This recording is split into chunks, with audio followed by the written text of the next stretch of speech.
Good morning, students. Today we are going to start with unit number 2. The unit is algebra and the name of the lesson is lesson 7, Introduction to Algebra. Now students, in the previous chapters we have learned about various number systems, basic operations, that is addition, subtraction, multiplication and division on the numbers, and their various operations. So the branch of mathematics which we have already studied, which dealt with numbers, is arithmetic. Today we shall now study another branch of mathematics which we call it as algebra. Now you might wonder, what is this and what a new topic has crept up. But it is a very interesting unit, a very interesting content, and I hope you will all enjoy it very thoroughly. Now say for an example, I'll quote this in this manner. I have 2 pens, say for example in my left pocket of my shirt, and I have 3 pens in the right pocket of my shirt, giving it a total of number 5. Now when I get number 5, this is a numerical expression. So what is numerical expression? Numerical expression is either a number or a combination of numbers and arithmetic operators that express an idea of a mathematical statement. I mean, this is just a general definition of numerical expression. We are not to be going into the depth of this numerical expression. Now comes the real thing. If we have to be doing this type of a content in algebra, how would it happen like? Now sometimes it happens that we do not know the value of a quantity in a mathematical statement. Now say for an example, you can see there are total 5 fruits in a basket. Yes, the number of apples are 2, but we don't know the quantity of mangoes here. Yes, so we write the numerical expression using a symbol for the unknown value. Now this symbol, it can be in the form of a dash or a blank, it can be in the form of a box, or it can be in the form of a question mark. Fine. Now if I have to be expressing this, I have to put it into the various manner. 2 plus this is 5, 2 plus this gives me again a 5, and then again 2 plus this numbers give me a sum and a total which is 5. So now we can write the statement 2 plus x is equal to 5, where this x denotes an unknown quantity. We do not know what is the unknown quantity. What is the quantity of here? It is the mangoes. It is just very clear by observing that the value of x, if 2 are the number of apples and 5 is the total number of fruits, then we can very well clearly see just by observing also that this value of x will be 3. So we can write down here the value of x as 3. We can write it down in this manner here as 3 here. We can put down 3 here, and similar for the question part also, we can put down 3 over here, which gives our total as 5. So the number of mangoes in the basket is 3. Now instead of x, we can use any other letters of the alphabet. It's up to you people, but normally we write x. We can write A, B, C, D to represent this unknown quantity. So finally, what do we say about algebra? Algebra is a branch of mathematics in which the letters of the English alphabet are used to represent unknown quantities. Here you can see the unknown quantity was x. Unknown quantities of a mathematical statement.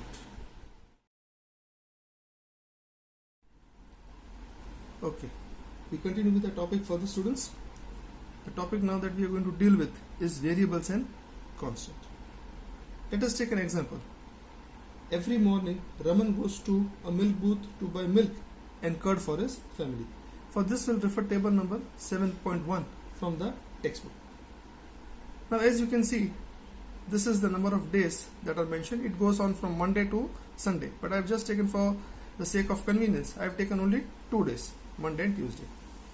This is the cost per 500 ml. Milk costs 21 rupees, curd costs 32 rupees. And this is the quantity. How much quantity is bought it on a Monday? 2 packets. Curd, it is 1 packet. Now the amount that is going to feature, or the amount that is going to cost it. Say 2 packets. 2 packets of milk daily, on a Monday rather. Not daily, it's 2 packets of milk on a Monday. So 2 multiplied by 21. Plus 1 packet of curd into the amount that is 32. That gives us to an amount of like rupees 74. that gives us 2 rupees 74. Say for example the same thing if you consider it for Tuesday. Tuesday you can see same rate, the rate remains the same. 21 is for milk, 32 is for curd, and the number of packets on that day has become 1 each. Same thing, you multiply 25 with 21 with 1 plus 32 into 1 packet, that amounts to rupees 53 on that particular day, that is Tuesday. So now finally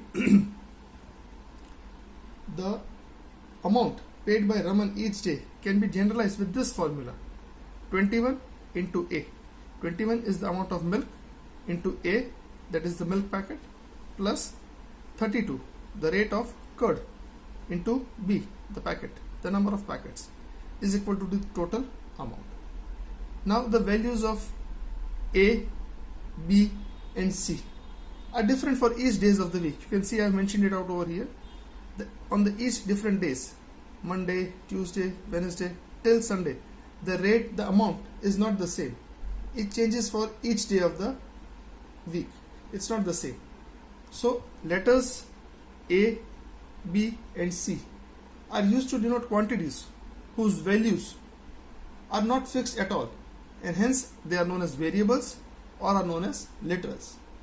Whereas you can see 22 throughout the week from Monday to Sunday is the amount for the packet of milk.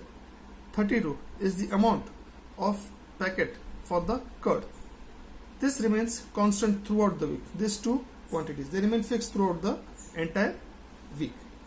Hence you can say that these are fixed values and have constant values, and hence are known as constant.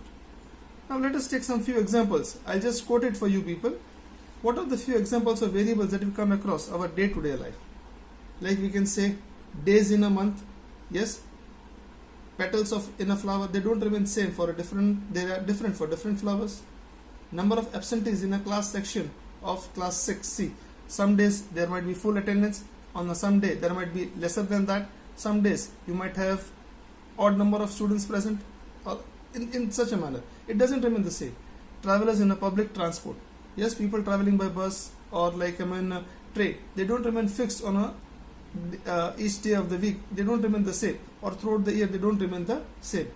Whereas if you talk about constants, there are few things, there are many, but like just to quote few examples, like colors in a rainbow. There are 7 colors in a rainbow. They remain fixed, they don't change. Then hours in a day. There are 24 hours in a day. They don't change, they remain fixed. Months in an year. We always have 12 months in a year. That doesn't change. And then like the last example to quote, we have the vowels in the English alphabet. They are 5 in number. Yes? Okay students. Now we moved on to our next topic, that is the matchstick patterns. Now say for an example, a boy named Raj, or you can name any person, he decides to play a game with his friend. Yes, so he says, I would like to make a pattern using the matchsticks. So you can see, as I've drawn over here for you, you can see there are 2 matchsticks and a plus cross is formed, a cross is formed, a plus is formed. Yes, so now like the number of matchsticks required for 1 plus, as you can see, will be 2. Now you can see I have made 2 pluses here. So the number of matchsticks required, 1 and 2, 3 and 4. So 4 matchsticks are required. Similarly, he continues the game further. He makes 3 crosses. So the number of matchsticks required will be 6. He still goes further and making it to 4 plus patterns. Yes, so that the number of matchsticks required would be 8. And he can go on and on with the game till he wants to continue the pattern.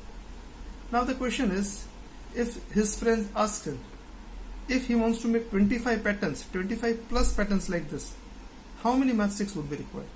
So as you can see, the number of matchsticks required for 1 is 2, and P is the number of pattern formed. So 2 multiplied by P would be 2P.